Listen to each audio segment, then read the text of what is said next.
तो चलिए अब स्टार्ट करते हैं रिवर्स को। सबसे पहले मिडल कोर्स पढ़ेंगे और फिर पढ़ेंगे लोअर कोर्स को। तो मैंने बताया था कि अपर कोर्स में रिवर के पास काफ़ी स्पीड होता है, काफ़ी वेलोसिटी होता है, पर जैसा कि इस वीडियो में देख सकते हैं कि मिडिल कोर्स में आते ही रिवर काफ़ी शांत हो जाता है और उसका काइनेटिक एनर्जी जो है वो काफ़ी कम हो जाता है। तो इसके कारण क्या होता है, उसका जो इरोसिव स्ट्रेंथ है वो कम हो जाता है। तो ज़्यादातर लैंडफॉर्म्स जो बनेंगे मिडिल और लोअर कोर्स में वो आपको डिपोजिशन के कारण ही बनते दिखेंगे। ठीक है, बहुत ही कम होगा इरोजन और ज़्यादा होगा डिपोजिशन।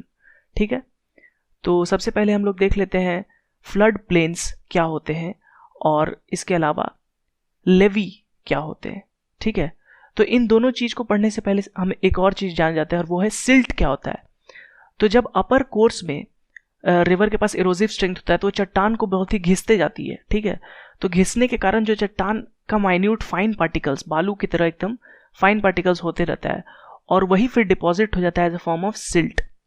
ठीक है, तो सपोज ये रिवर मिडल कोर्स में बह रहा है। ठीक है, इस डायरेक्शन में सपोज हम टॉप व्यू दिखा रहे हैं इसका, रिवर इस डायरेक्शन में बह रहा है।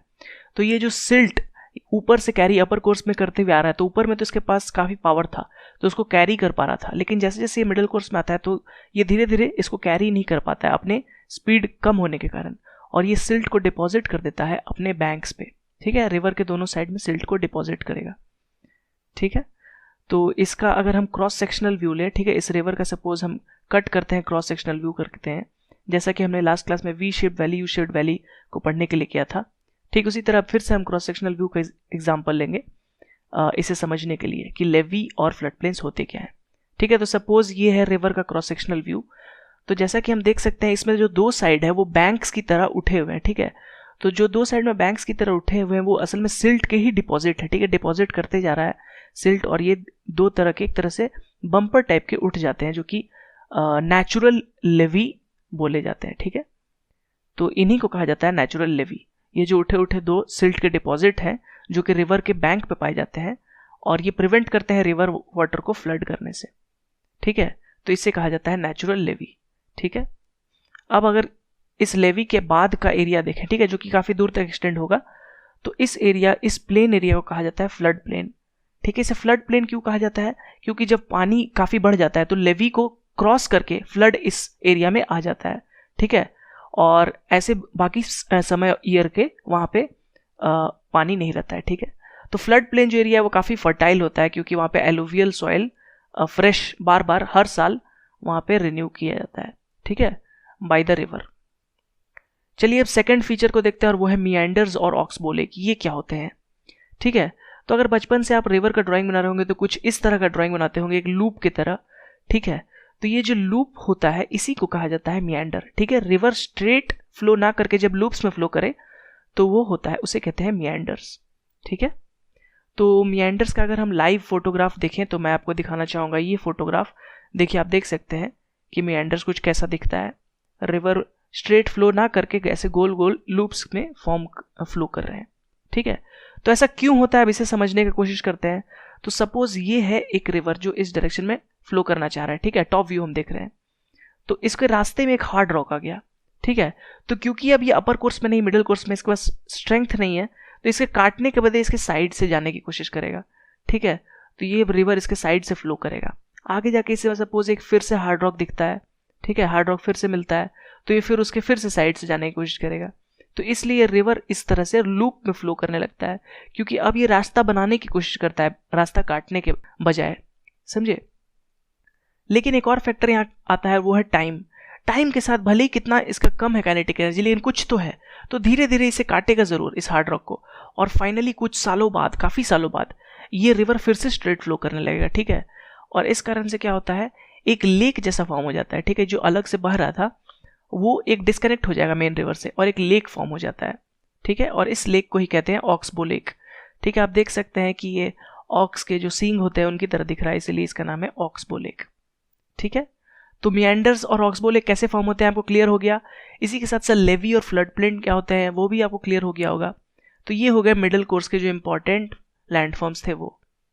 अब आगे बढ़ते हैं और पढ़ते हैं रिवर्स के जो लोअर कोर्स में आएंगे लैंडफॉर्म्स, उनको देखेंगे। ठीक है, तो मिडिल कोर्स के बाद जब लोअर कोर्स में आता है तो रिवर का काइनेटिक एनर्जी काफ़ी कम हो जाता है, बिल्कुल ही कम हो जाता है। ठीक है, क्योंकि एलिवेशन नहीं है। ठीक है, आपके पास ढलान नहीं है तो आप फ्लो बिल्कुल ही धीरे करेंगे, लेकिन आपके पास सिल्ट काफ़ी ज़्यादा हो गया है, ठीक है, अब आप सिल्ट को संभाल ही नहीं पा रहे, सिल्ट को आगे नहीं ले जा पा रहे हैं, तो इसके कारण क्या फॉर्म होंगे, फैन शेप्ड प्लेन्स या फिर डेल्टा, ठीक है।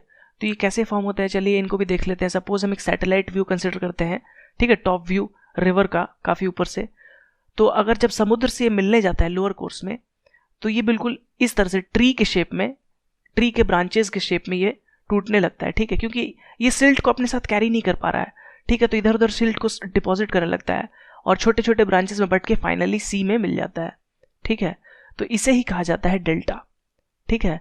और क्योंकि ये जो प्लेन एक फॉर्म हुआ वो फैन के शेप का, ये सीलिंग फैन नहीं, ये समझिए जो हैंड से हाथ से पंखा होकते हैं उस फैन को आप कंसिडर करिए, समझे, चाइनीज वाला जो फैन होता है उसके शेप का, इसलिए इसे फैन शेप प्लेन कहा जाता है।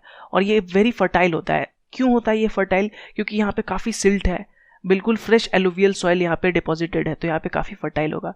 फॉर एग्जाम्पल आप गंगा का जो डेल्टा देख लीजिए, सुंदरबन डेल्टा है सबसे बड़ा डेल्टा जो है, तो बांग्लादेश काफ़ी फर्टाइल है, इसके कारण काफ़ी राइस होता है वहाँ, काफ़ी जूट होता है, ठीक है, तो वो क्यों है, क्योंकि काफ़ी फ्रेश एलुवियम वहाँ पे डिपॉजिट किया जाता है गंगा द्वारा, ठीक है, वहाँ का डेल्टा में, ठीक है। इसी के अलावा एस्चुरी भी एक और फीचर है लोअर कोर्स का, ठीक है, डेल्टा के अलावा एस्चुरी एक बहुत इंपॉर्टेंट फीचर है।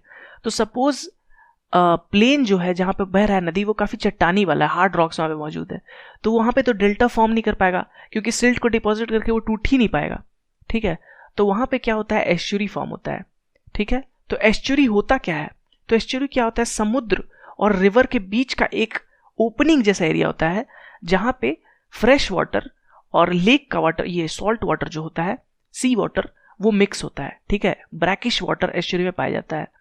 एस्चुरी को बहुत बार माना जाता है एक मिक्सचर ऑफ रिवर और सी का इकोसिस्टम, ठीक है, यहाँ पे आपको रिवर के फीचर्स में मिलेंगे, सी के फीचर्स मिलेंगे, ठीक है, एक माउथ टाइप का ओपन रहेगा और इसमें रिवर का वाटर आएगा और फाइनली वो सी में जाके मिल जाता है, ठीक है।